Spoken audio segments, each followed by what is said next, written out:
Okay, let's go.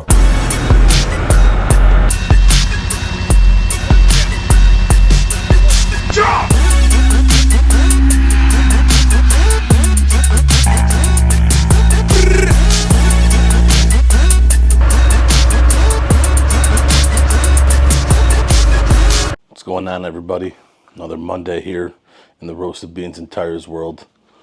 Another day of fun shenanigans this weekend, but unfortunately I had a little issue. Decided to leave the gas tank, the gas cap off my side-by-side on Sunday, and when I decided to go out and bury the side-by-side in about 4 feet of mud, filled up with water, and so now we got to go down and empty out the fuel tank and get everything replaced and get everything corrected. So as we come outside, we can go look at the damage from what we did this weekend. As you can see, tires, bottom of the car, obviously got covered in mud. Just another typical weekend out on the farm. But as you can see, the side-by-side, not too bad. Doors are a little muddy. Everything inside's a little muddy. But honestly, not too bad for what it could have been. Unfortunately, the reason it's not muddier is because over here, the gas cap that I decided to leave open, well, when I was riding, obviously it got submerged in water. Going down to Hector's Powersports here in Jamestown, gonna get it fixed, and we'll go from there. We might also look at maybe an option to buy another one. Let's see what happens. So here we are down in Jamestown, New York at Hector's Powersports. They sell Polaris, Honda, Kawasaki. Obviously, we are here to drop off the RZR and get it fixed. They're going to need to drain the fuel tank, check the lines, check the spark plugs, probably filters, make sure no water damage anywhere. But this is where I go for all my Polaris, Kawasaki, or Honda needs. Hector's down in Jamestown. They are some awesome people. The first side-by-side I looked at, they had sitting out front a RZR Pro XP. This is a 2025 model, brand new, the Ultimate Trim Edition again. Honestly, if you're looking for a Pro RZR, this is a great spot to come down and get it. Again, Hector's Powersports down in Faulkner. As you may have figured out already, I'm not the type of person that only buys one type of brand. Only Polaris or only Can-Am. I honestly will try them all. I'm really relatively new to this. I've only been doing it 2 or 3 years. So maybe trying some different models, different types is what I need to do. Figure out which one I like the best. But while we were down there, my friend and the salesman, Joe, has been working there for forever, since I've known him. I don't know, 15 years, at least 15 years since I've known him. He showed me a model they had. They had a Kawasaki KRX Blackout Edition in the back.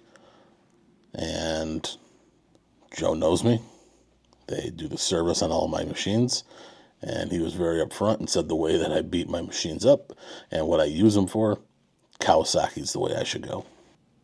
I'm well aware Kawasaki might not have the top end speed or the power that, even my RZR does. But at the end of the day, I'm in the mud. I'm on trails. I don't really need a ton of top end speed. If I can get through the mud, if I got enough power to crawl, I'm good. That's what I'm looking for. And at the end of the day, I still have my RZR. So if I'm going on certain trails where I want the RZR, I'll use the RZR. If I'm going to certain places where I need to go mudding or I know I'm going to get stuck, I'll bring the Kawasaki.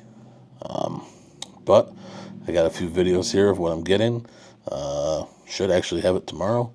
Looking at a 2025 Kawasaki KRX 1000 Blackout Edition.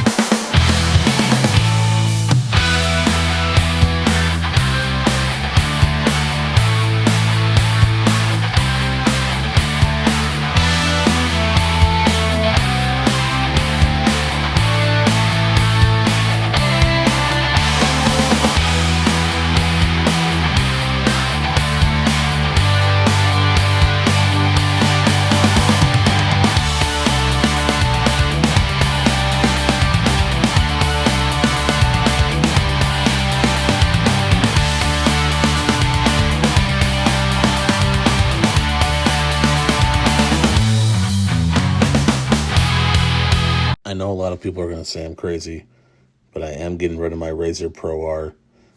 Honestly, it's a badass machine, but it is not right for me and for what I need. If you are in open areas, if you're in the desert, you're in the dunes, this machine 100% is the option. For tight trails, for mud, for where I'm going, this was not the best option for me. It's sad to see it go. Again, I know there's some people that are going to think I'm crazy getting rid of my RZR Pro R for a KRX 1000.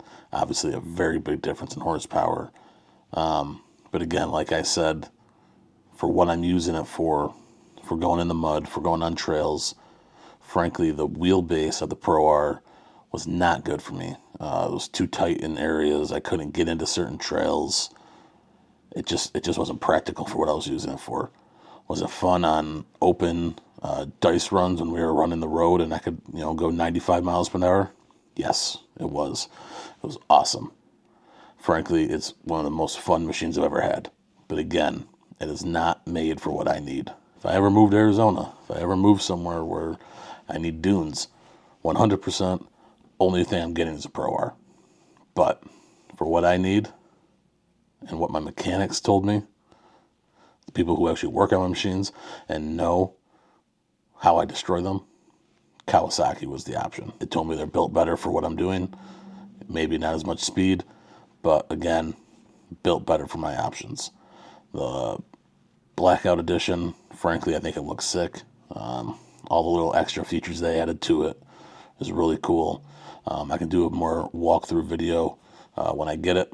I have ordered a separate set of wheels with a 34-inch Terminator mud tire. So I'm going to have a set of wheels for everyday riding, on packed trails, whatever. But I'm also going to have a set of wheels for when I'm across the street over at Herbie's Mud Club and just burying this thing. I have a very good feeling this thing is not going to get stuck in many places. Obviously, I'm going to find somewhere to get it stuck. But this thing's going to be able to crawl. And it's going to be able to get traction. I'm really excited to get this thing out there.